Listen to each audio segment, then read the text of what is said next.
Hello, my name is Douglas Baldwin, and I wrote the cookbook Sous Vide for the Home Cook. I also wrote the popular web guide, A Practical Guide to Sous Vide Cooking, which you can read at my website, www.douglasbaldwin.com. Today I'm going to show you how I cook a rack of lamb sous vide. Here we have a rack of lamb that has been Frenched, which means the bones are visible. The thing that you have to think about when cooking a French rack of lamb is that you don't want the bones to puncture the bag when you seal it. So we're going to take a little bit of aluminum foil and we're going to wrap it around the bones. Be sure to fold it over. And this will provide some protection so you don't have to worry about the bones breaking through the bag. Here I have a vacuum bag for my vacuum sealer. It's always a good idea, or at least I find it to be useful, to fold the end over a little bit. This means that after you put in the food and you fold the ends back as they normally would be, that you have a nice area for a good seal. Now that I've gotten the rack of lamb in my vacuum pouch, I'm going to turn the edges of the bag back over so I have a nice area for the vacuum sealer to seal. I'm going to vacuum seal this and I'll be right back. So I've now vacuum sealed my rack of lamb, and you can see why it's important to cover the bones with some aluminum foil to protect the bag from being punctured, because I'm going to be cooking it for a few hours and you don't want a leak to occur. Now, there are several different temperatures that you can use for cooking a rack of lamb. If you want rare meat, then you might want to use 125 degrees Fahrenheit. If you want a medium rare, which is what I'm going to cook this at, you would want 130 degrees Fahrenheit or 55 degrees Celsius. If you want medium to medium well, then you'd want 140 degrees Fahrenheit or 60 degrees Celsius. Now, because I'm going to cook it at 130 degrees Fahrenheit, then I can pasteurize it. If you're cooking rare at only 125 degrees or 120 degrees Fahrenheit, then that's too low to pasteurize it, and so you want to cook it for the shortest amount of time possible to prevent any food pathogens that might be on the surface or inside the meat from growing. At 130 degrees Fahrenheit, then all of these food pathogens have stopped growing and multiplying and begin to die. And so if I cook it in this 130 degree water bath for 2 to 2.5 hours, that'll reduce those pathogens to a safe level. It takes a little less time if you cook at the higher temperature of 140 degrees Fahrenheit. So I'm going to place this into my water bath. There are several types of water baths that you can use in sous vide cooking, ranging from the popular Sous Vide Supreme, which is an all-in-one unit. You also have the immersion circular, such as one by Polyscience. They're a little more expensive. And then you have this type of water bath made by Fresh Meal Solutions up in Canada.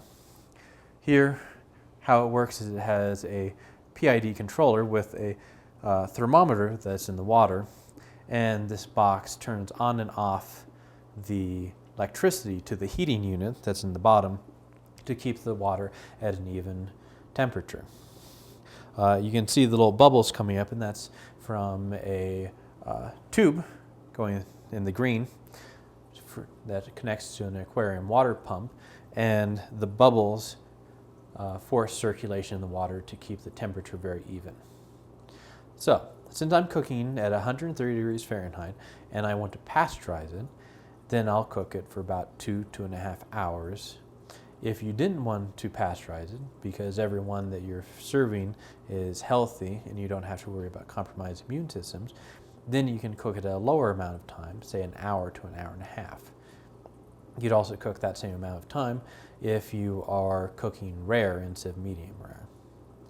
Anyway, I'll see you back in about 2 hours. Well, the rack of lamb has now been cooking for about 2.5 hours. That means at 130 degrees Fahrenheit, it's been pasteurized, which means any foodborne pathogens that might have been in or on it have been reduced to a safe level.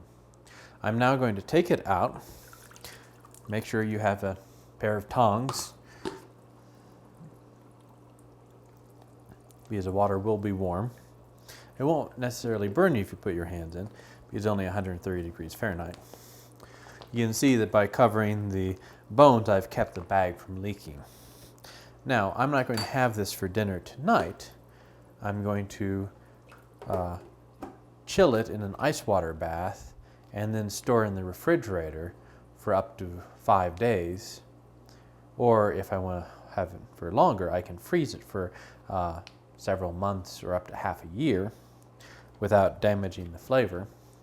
And then I will reheat it in this water bath at the same 130 degree temperature, but until it's warmed all the way through. I won't need to pasteurize it again, I'll just need to heat it up. So I'll see you in a few days when I heat it up for lunch.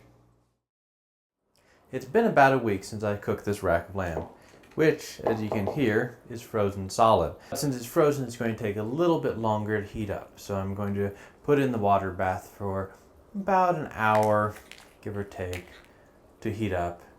And I'll be back in a little bit to start my sauce. The rack of lamb is fully heated, and now I'm going to make a fig and honey sauce to go with it. So I'm going to take about a cup of chicken broth. It's important to have it at room temperature or colder, because I'm going to add some cornstarch to it to make a slurry. And it's important that the chicken broth isn't too warm, otherwise you won't be able to get the starch into suspension. So I haven't applied any heat yet, but I'm whisking the cornstarch into the chicken broth. Now that I have a slurry, I'm going to add my other ingredients. About a cup of chopped figs, about a tablespoon of freshly grated ginger, some lemon juice from half of a lemon, and some honey. So now I'm going to turn the heat on and bring it to a boil. Be sure to stir to keep the cornstarch in suspension.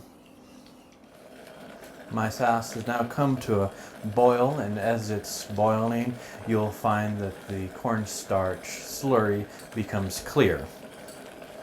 Now I'll turn the sauce down to low to keep it warm while I remove the rack of lamb from its vacuum pouch and sear it with a blowtorch. I'll be right back.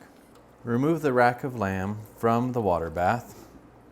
Open the bag with a pair of scissors.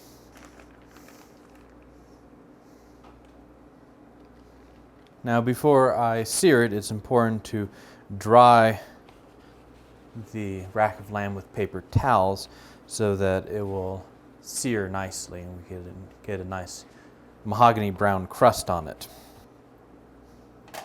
It's a good idea to place it on a metal rack so as to protect your counter. Now that I've dried off the rack of lamb with paper towels, I'm going to sear the outside with my butane torch.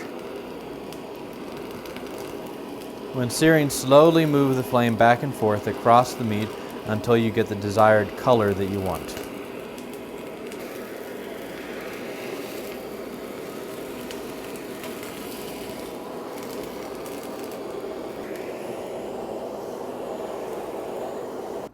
Now that I've finished browning the outside of the rack of lamb with my blowtorch, I'm going to cut them into individual chops to serve.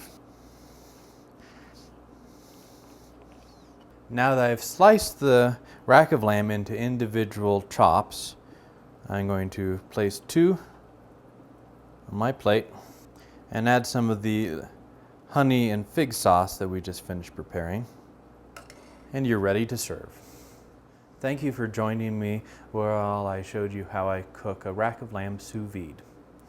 To recap, first I heated the lamb in a 130 degree water bath until it was pasteurized, which took about 2.5 hours. Then, because I wasn't ready to eat it then, I put it in the refrigerator and then later moved it to the freezer until I was ready to serve it. I then rewarmed it in the water bath for about an hour, made a fig and lemon sauce to go on it, removed it from its pouch, seared it with a blowtorch, and then sliced into individual chops. If you'd like more details about sous vide cooking, please visit my webpage, www.douglasbaldwin.com, or buy my book on Amazon, Sous Vide for the Home Cook.